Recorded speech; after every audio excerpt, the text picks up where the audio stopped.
Nous sommes le jeudi 31 octobre 2013. Bonjour, bonsoir à tous.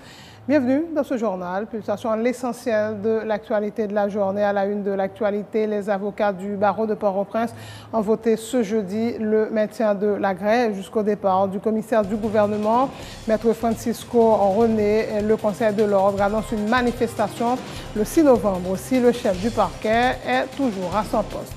À l'initiative des organisations se réclamant du régime en place, une manifestation s'est déroulée à Port-au-Prince pour réclamer justice pour l'étudiant Franzi Duverso, tué il y a environ 3 ans. Les manifestants ont été conduits sur les lieux de rassemblement à bord de plusieurs autobus.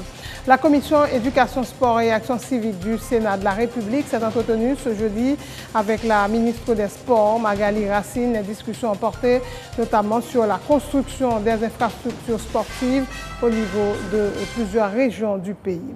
Dans l'international, la France nie avoir payé une rançon pour obtenir la libération des 4 ex-otages du Niger, mais certaines sources parlent d'un versement de 20 à 25 millions d'euros et la garantie de l'impunité au chef du groupe Ansar Dine. Les cadavres de 87 migrants ont été retrouvés mercredi dans le désert nigérien à une dizaine de kilomètres de la frontière algérienne. Ces clandestins sont morts début octobre dans un voyage tragique vers l'Algérie qui avait débuté fin septembre.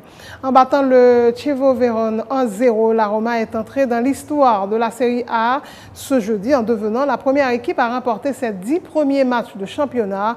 Elle efface le record non officiel de la Juve saison 2005-2006. Voilà pour le menu du journal.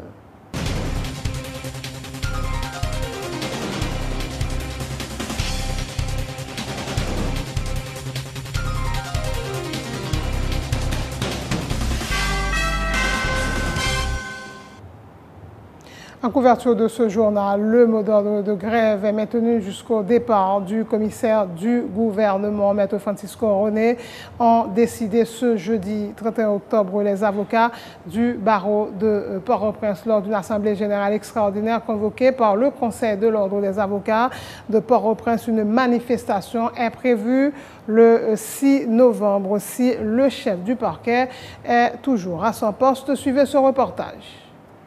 C'est un vote sans équivoque. Ce jeudi, les avocats présents à l'Assemblée générale extraordinaire, convoqués par le Conseil de l'ordre des avocats de Port-au-Prince, se sont prononcés massivement pour le maintien de la grève illimitée jusqu'au départ du chef du parquet, Maître Francisco René.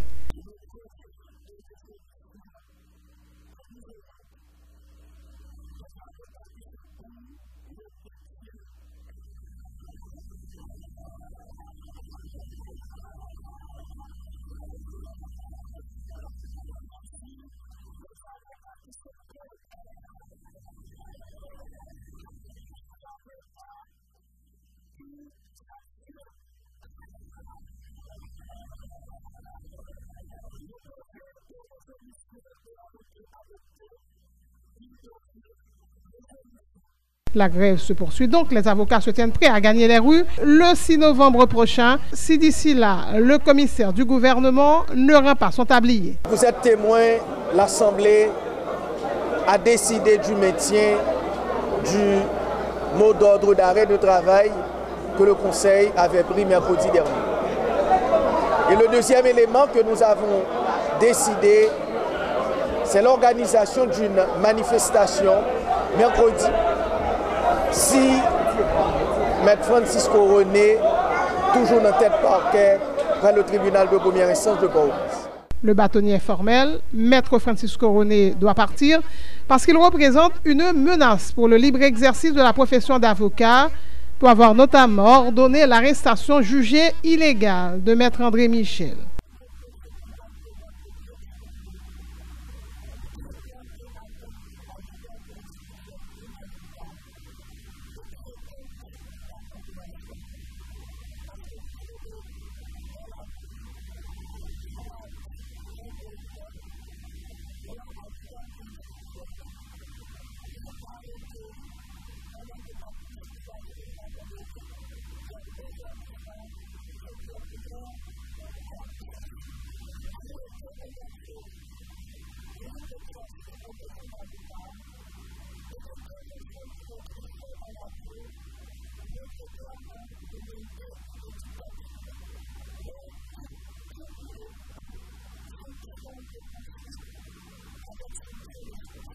Maître Samuel Madistin, l'un des avocats de Maître André Michel, n'y va pas par quatre chemins, qualifiant le chef du parquet de Port-au-Prince d'indésirable.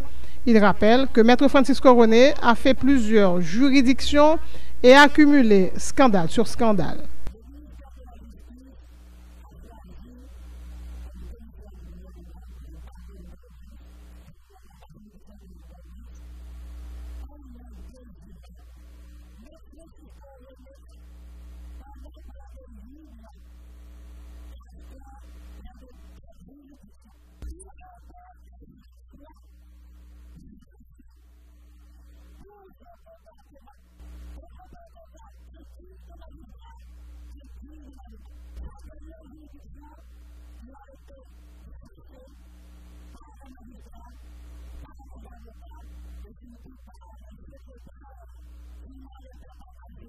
À la réunion, Maître Madistin s'est interrogé sur le parcours académique du commissaire du gouvernement de Port-au-Prince et a demandé à la Fédération des barreaux de diligenter une enquête sur la question.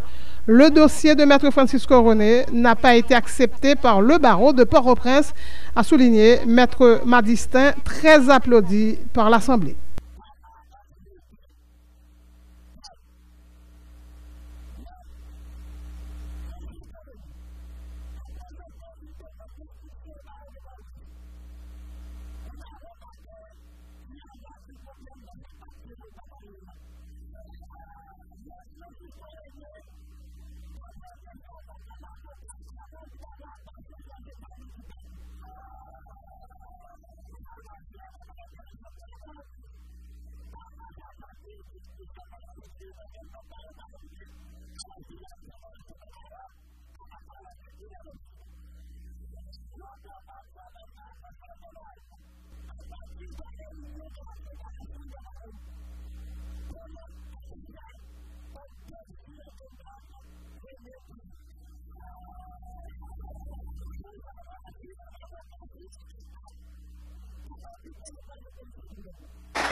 À l'initiative de plusieurs organisations populaires se réclamant du régime Tête-Calais, des dizaines de personnes ont manifesté ce jeudi à Port-au-Prince pour réclamer justice pour l'étudiant Franzi Duverso tué il y a environ 3 ans. Ces manifestants qui ont été conduits sur les lieux de rassemblement à bord de plusieurs autobus ont tiré à boulet rouge sur les opposants au pouvoir, notamment des parlementaires qui s'étaient rendus la semaine dernière au Batona pour en ressortir avec Maître André Michel, accusé d'implication dans la mort de l'étudiant, alors que plusieurs manifestants réclamaient justice pour Franzi Duverso. D'autres ont avoué ignorer les raisons pour lesquelles la manif a été organisée.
Au point de l'actualité, la commission éducation, sport et action civique du Sénat s'est entretenue ce jeudi avec la ministre de la Jeunesse, des Sports et de l'Action civique, Magali Racine.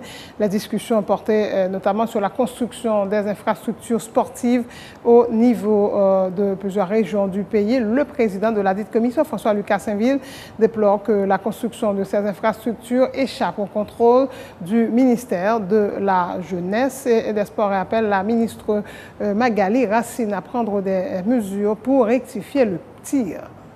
Avec des quelques explications, Jean sénateur a demandé sur une série de pratiques qui gagnent au niveau de construction centre sportif et que nous c'est l'autre monde qui est responsable, film qui est responsable, on dirait que le ministère du sport pas gagné sur dans pratique dans le département le a construit centre sportif ça direction départementale pas au courant.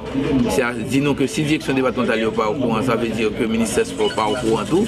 Et ensuite nous que direction départementale n'est pas représentative parce qu'il n'y a pas de local, il n'y a pas d'employé, il n'y a pas de matériel, il n'y a pas de rien même. Donc ça veut dire que ça n'a pas tant de sport là avec un budget que nous gagnons, nous pas venir parce que nous avons espéré que dans 5-10 ans le bail va changer, nous le bail va venir plus mal. Donc c'est comme nous-mêmes nous avons jamais pris contact avec le ministre. La commission a décidé de rencontrer avec le ministre pour connaître qui ça que tu gagné dans le budget 2012-2013 qui est handicapé à fonctionner et qui perspective pour 2013-2014. Dans le budget 2012-2013 pas de moyen, mais le budget 2013-2014 a des moyens. Donc c'est ça qui fait que nous les ministres, même là pour voter, il faut nous parler avec elle pour nous ça qui est écrit, est-ce que c'est ça véritablement les gains comme perspective et puis pour nous suivre pendant l'exécution du budget ça. Bon, nous espérons que le budget a une entente sur lui pour voter avant l'année à finir. Nous espérons ça. Le seul bagage que nous demandons aux ministres pour essayer de jouer dans quelle mesure ils ont récupéré les questions de travail ça qu'a fait dans différents départements et puis il y a construit terrain, il y a construit centre sportif et puis c'est l'agence c'est dans le ministère du plan que le dit lié que ça pas de fait au ministère des sports il va dans le ministère du plan et puis il y a des films qui ont fait travail ça il y a un contact avec l'autre monde qui pas des monde qui liés à ministère des sports. La ministre Magali Racine a assuré que son équipe fait de son mieux pour redynamiser le ministère, citant des mesures adoptées pour le renforcement et un meilleur fonctionnement des directions départementales. L'objectif, a-t-elle dit, c'est de parvenir à une situation où dans toutes les écoles, l'éducation physique soit obligatoire. Nous voulons recommencer avec l'éducation physique dans toute l'école. Et je crois que le sport, il faut commencer dans la base. Il ne faut pas attendre que les gens soient grands pour introduire le sport. Donc nous voulons que depuis petit, nous commençons à faire l'amour du sport, apprendre à sacrer l'excellence, puis exceller dans sa affaire. Puis qu'on ait des athlètes qui vraiment répondent à normes internationales pour nous avoir dans toute compétition. Donc ça veut dire que son travail pour faire avec lui depuis petit, pour l'entrer dans le subconscient, et qu'il fait partie de ville et que j'en le pensais.